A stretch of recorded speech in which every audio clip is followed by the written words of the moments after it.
Tudo é Número do Pitagorismo Antigo, de Gabriele Corner. Bom, o texto tem como objetivo principal mostrar uma contradição ao testemunho de Aristóteles quando ele afirma que a filosofia pitagórica tem como base tudo é número. Também vai mostrar algumas versões que existem da filosofia pitagórica, da teoria, de que tudo é número, como também mostrar algumas soluções, possíveis soluções.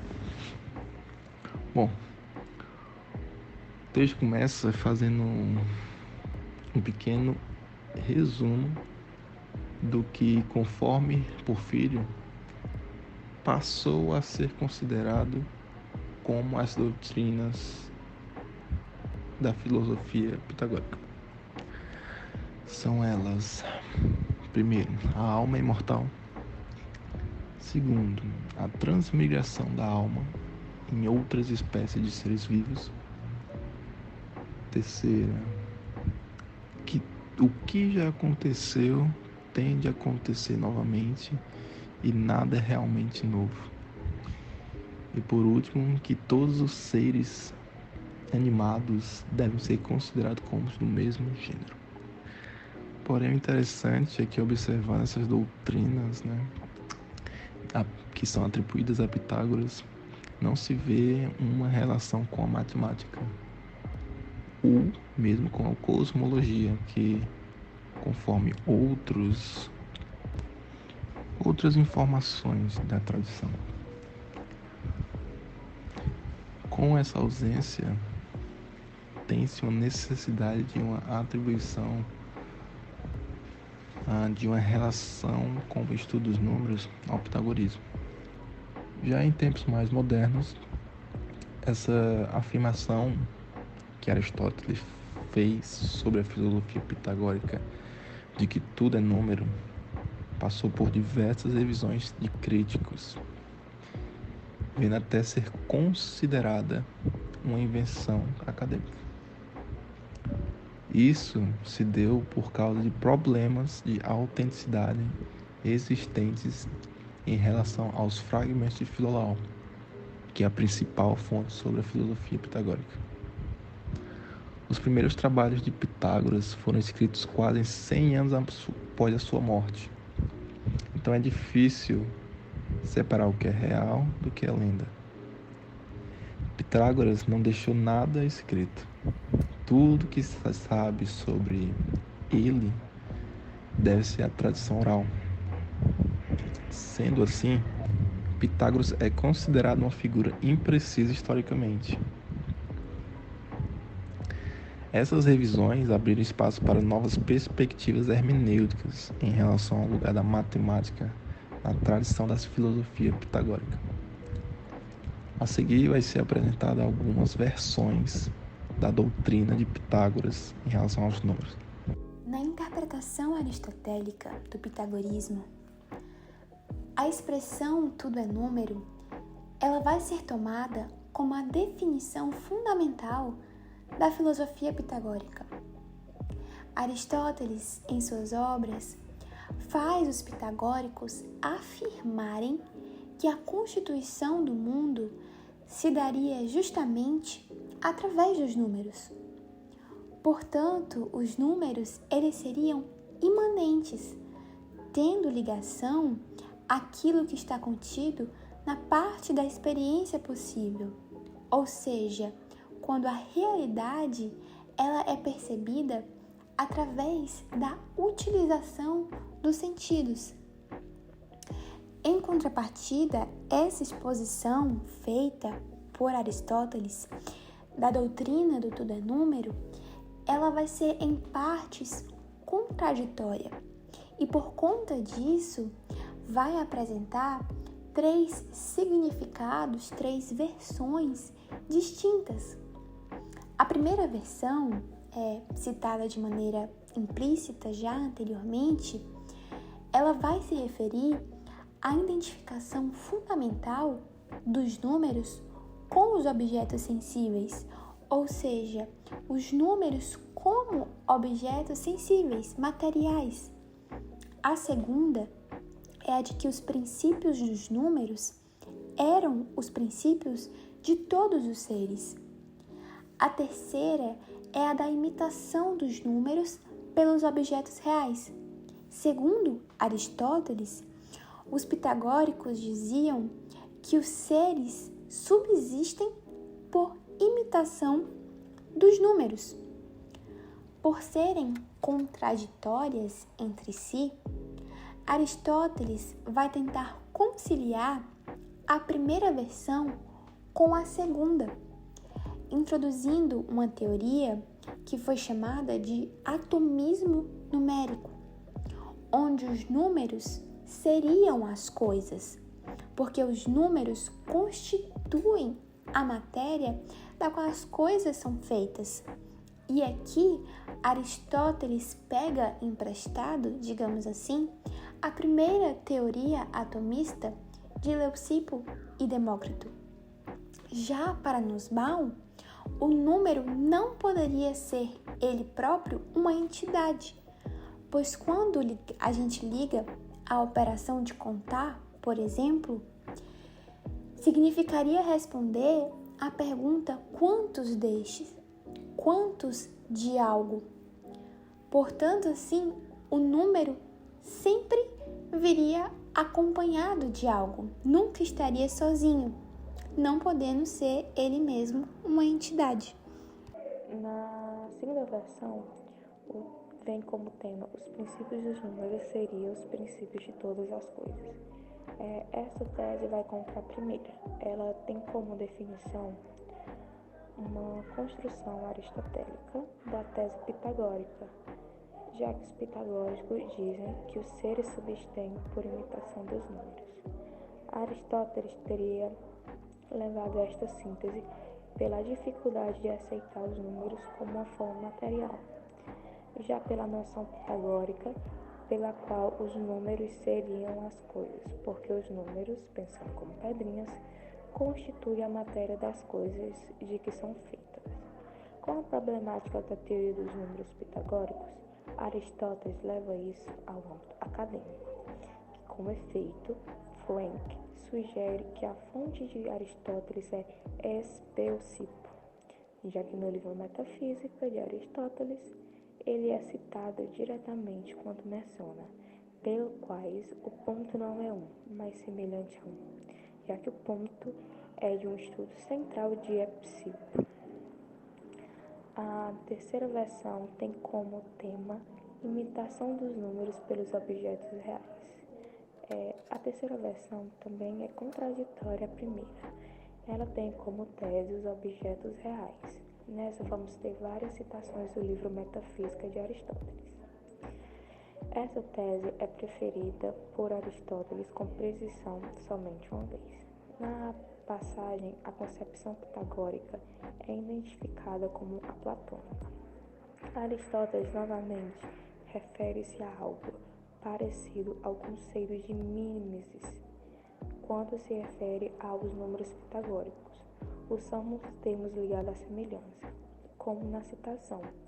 Considerava que se determinada propriedade dos números era a justiça, outra a alma e o intelecto, outra ainda o momento e tempo oportuno, e em poucas palavras de modo semelhante para todas as coisas.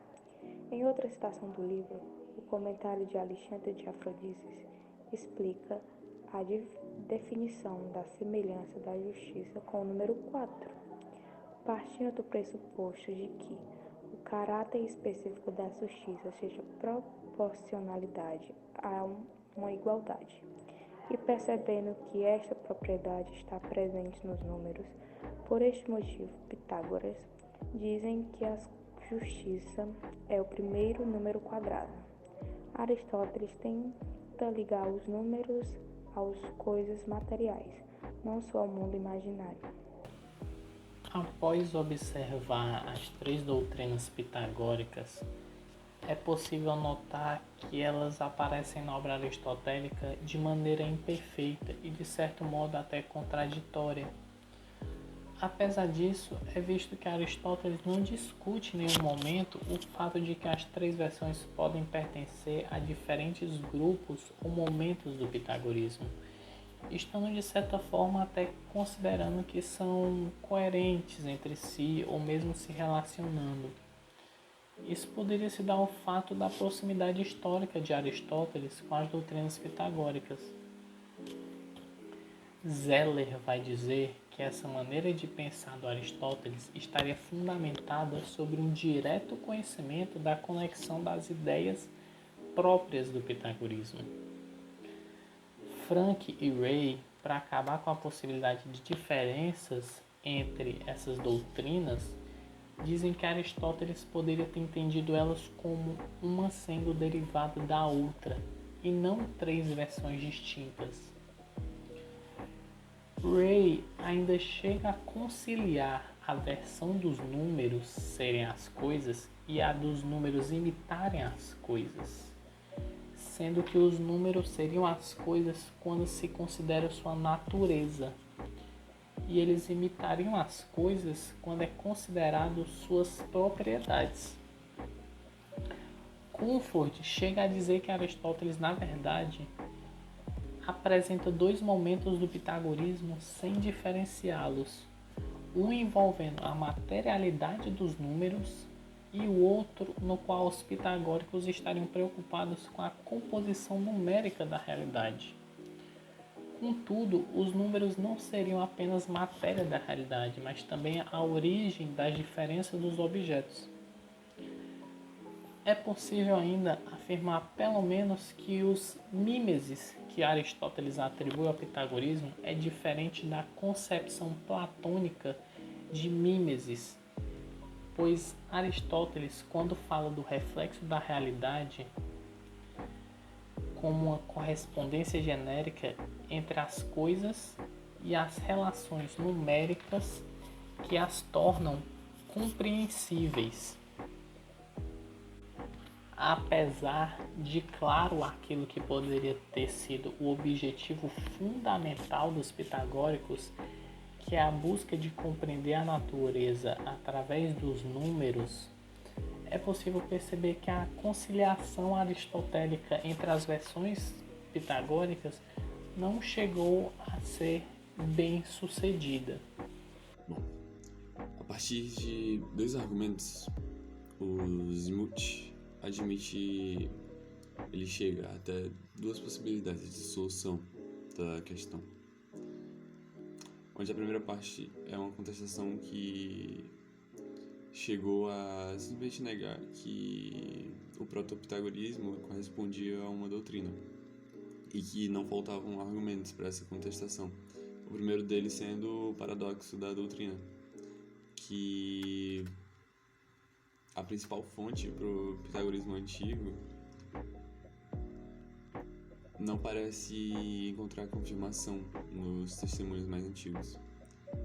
E é desse paradoxo que o Zimut ele vai utilizar na estrutura da argumentação dele. E a reflexão do Zimut é dada por uma história de tradição, definindo assim o pitagorismo como doutrinário.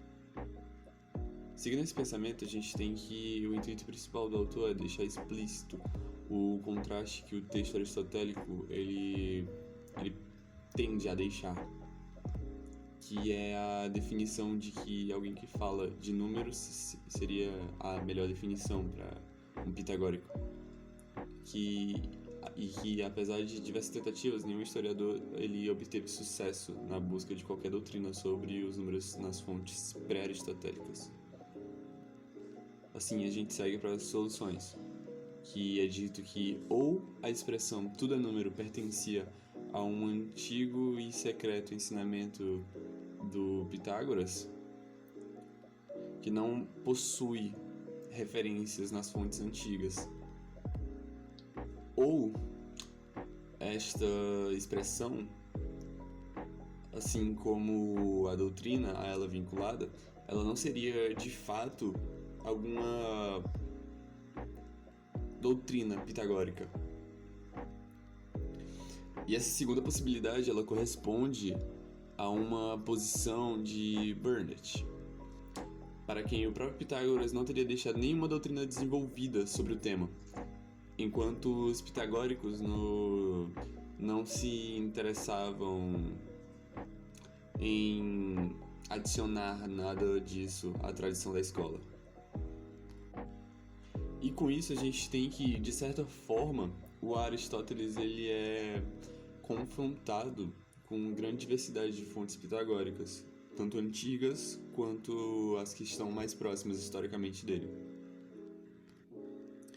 Contudo, para as finalidades internas à metafísica de Aristóteles, essa metodologia do Pitágoras precisava ser readmitida a um denominador comum, a uma escola que coubesse no percurso histórico que o Aristóteles pretendia desenhar com a compilação das suas doutrinas. E sem essa redução dos termos teóricos, seria impossível inserir os pitagóricos no interior do modelo que o Aristóteles escreve. E somente dessa forma a arqué pitagórica encontra o lugar antagonista da causa material. E, ao mesmo tempo, certa impressão terminológica das fontes pitagóricas que o Aristóteles aponta permite ao número pitagórico ser o precursor da causa formal platônica. E é apontado que vale a pena pensar que a fala do Aristóteles poderia ser um blefe, porque se o número já não tivesse essa dupla valência, Aristóteles teria provavelmente inventado a perfeição no interior da sua sequência doutrinária. Assim, o tudo é número, ele teria sido a solução de um problema do Aristóteles. De certa forma, isso foi o início de uma longa tradição que reduziu a categoria aos limites dessa doutrina metafísica. Nasce então, a partir do impasse deixado pela solução anterior, uma segunda solução ao problema.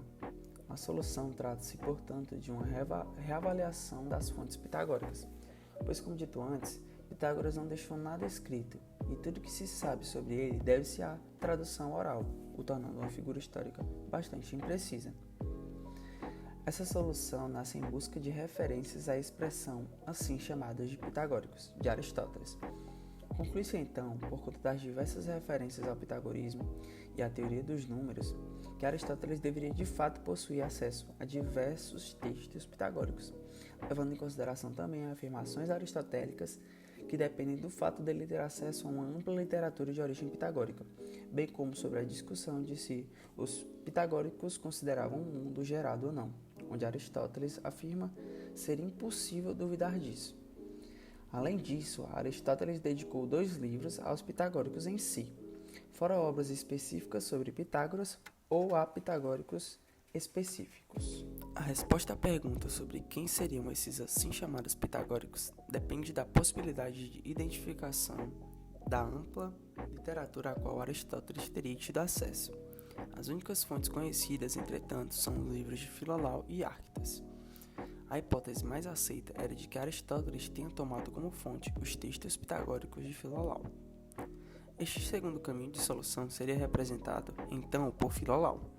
Entretanto, apesar da recente reavaliação do valor histórico dos fragmentos de Filolau, ainda não é possível responder à questão de quem seriam os pitagóricos na obra de Aristóteles com Filolau, e, portanto, continua-se carregando sérias dificuldades para a identificação aristotélica dos pitagóricos como aqueles que acreditavam no tudo é número, pois nem mesmo em Filolau havia referências explícitas a essa doutrina. Então é isso, professor. Essa foi a nossa apresentação sobre a filosofia e matemática em Pitágoras. Muito obrigado pela atenção.